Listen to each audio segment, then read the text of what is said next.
Welcome to my channel, Mastering Commerce. Today we will study Financial Accounting MCQs, Part 4 of MCQ series, 200 plus MCQ series. So let's start today. The first question is, which financial statement shows a company's financial position at a specific point in time? First option is income statement, cash flow statement, balance sheet, statement of retained earnings.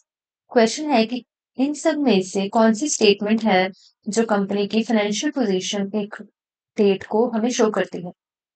Income statement, cash flow statement, basically financial position पूछ रहा है तो answer is balance sheet, क्योंकि income statement हमें revenue और expenses बताता है। Cash flow statement हमें कैश का इनफ्लो और आउटफ्लो बताती है। स्टेटमेंट ऑफ रिटेन्ड अर्निंग्स हमें रिजर्व्स और सरप्लस के बारे में बताता है। So the answer is balance sheet. The next is, which accounting principle states that revenue should be recognized when earned? कौन सा अकाउंटिंग प्रिंसिपल है जो हमें बताता है कि रेवेन्यू हमें तभी नोट डाउन करना चाहिए बुक्स में जब वो हमें अर्न हो गया, जब वो हमें मिल गया। तो बेसिकली ये वैसे पूरा कॉन्सेप्ट मैंने last to last accounting principle वाले लेक्चर में पढ़ाया हुआ है।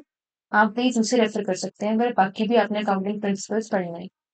सो इस क्वेश्चन के बारे में ऑप्शंस हैं matching principle, revenue recognition principle, conservatism principle, cost principle. So basically here the answer is revenue recognition principle, क्योंकि रेवेन्यू हमें तभी रिकॉग्नाइज करना है जब हमें अर्न हो गया, तो वो हमें बताया गया है रेवेन्यू रिकॉग्निशन प्रिंसिपल में।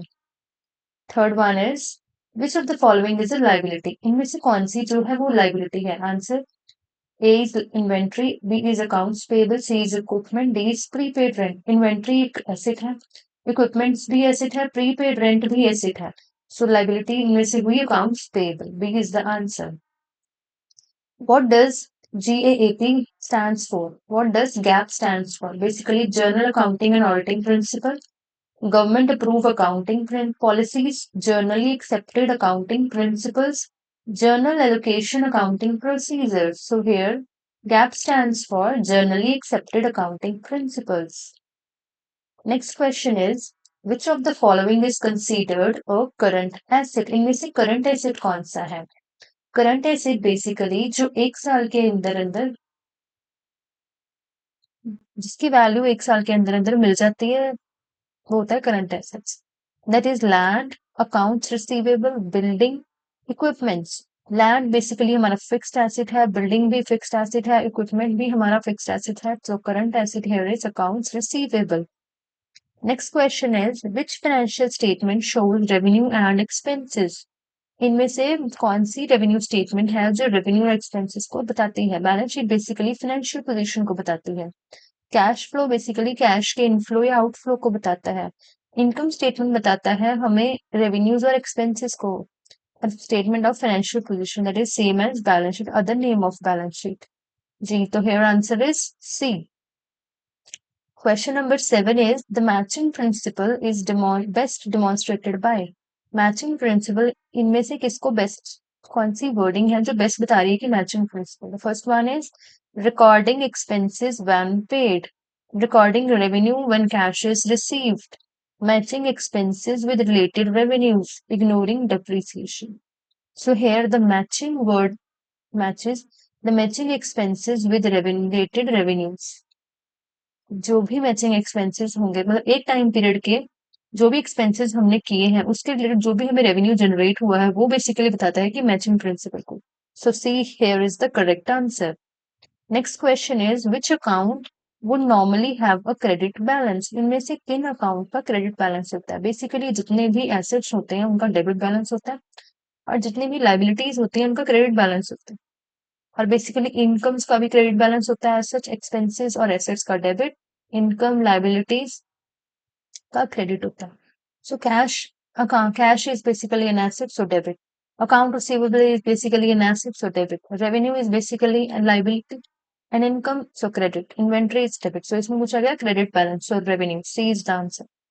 Question number 9. Depreciation is recorded to increase asset value, allocate the cost of an asset over its useful life, track market value, reduce liability. Depreciation क्यों रिकॉर्ड करते हैं? फर्स्ट इज एसेट की value increase करने के लिए, दूसरा उसकी asset को एलोकेट करने के लिए ओवर इट्स यूजफुल लाइफ, जितने भी लाइफ के लिए, जितने भी टाइम पीरियड के लिए हम एक किसी भी एसेट को यूज करेंगे, उसके ऊपर डेप्रिसिएशन हम on the basis of useful life के बेसिस पर हम उसमें डेप्रिसिएशन लगाते रहते हैं। इसकी वैल्यू को वियर एंड टीयर के हिसाब से कम करते रहते हैं, कितना वो यूज हुई है उसके अकॉर्डिंगली हम शो करते रहते हैं। So third one is market value को ट्रैक करना और लाइबिलिटीज को रिड्यूस करना। So basically here the answer is B, allocate the cost of an asset over its useful life. Next is which of the following is not part of the accounting equation? So basically हमें यहाँ पर बताना है कि accounting equation का इनमें से कौन सा पार्ट नहीं है। Assets, liabilities, revenue and owner's equity. So here equation होती है assets equals to liabilities plus owner's equity. अब उसमें क्या क्या आ गया, assets आ गए, liabilities आ गई, owner's equity आ गई।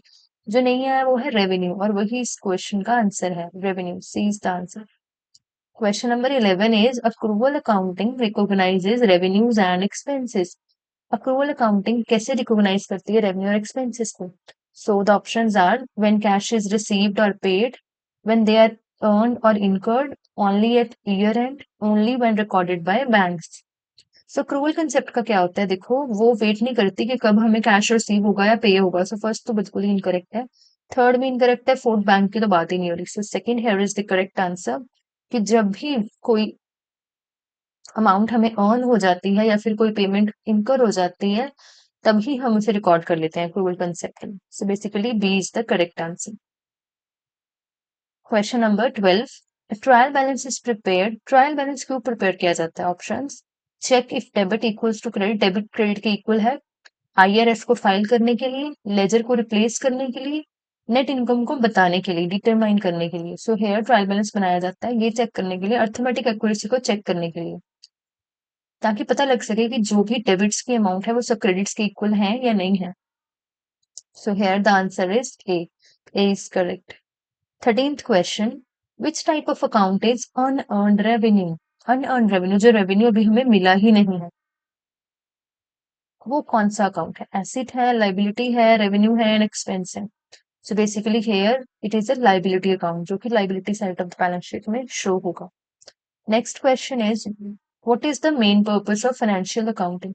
फाइनेंशियल अकाउंटिंग बनाई ही क्यों जाती है? Options, provide information for internal decision making, track inventory, help managers set prices, provide financial information to external users.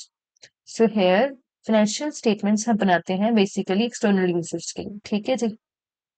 So answer here is provide financial information to external users, so that अगर कोई भी external user like creditor, like investor हमारे company में invest करना चाहता है, और other government purposes के लिए, मैनेजमेंट, ये सब एक्सटर्नल्स के लिए बनाई जाती है मोस्टली।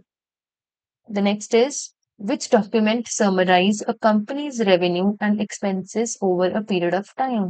इनमें से कौन सी डॉक्यूमेंट है जो हमें एक समरी बना के दे देता है कि एक टाइम पीरियड में एक कंपनी का कितना रेवेन्यू जनरेट हुआ और कितने उसने एक्सपेंसेस किए हैं। सो बेसिकली बैलेंस शीट तो फाइनेंशियल पोजीशन बताती है, ट्रायल बैलेंस बताता है हमें अर्थमेटिक एक्यूरेसी, इनकम स्टेटमेंट बताती है हमें रेवेन्यू और एक्सपेंसेस, लेजर बेसिकली एक टी टाइप अकाउंट है, वो किसी भी अकाउंट के बारे में हमें समरी बताता है। So here the correct answer is income statement, C is the correct answer.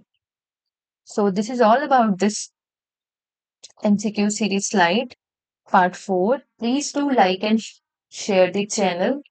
Comment down below कि आपको ये MCQ सीरीज कैसी लग रही है और किस किस नेक्स्ट टॉपिक पे आपको MCQ सीरीज चाहिए, और please subscribe to my channel Mastering Commerce. Thank you so much.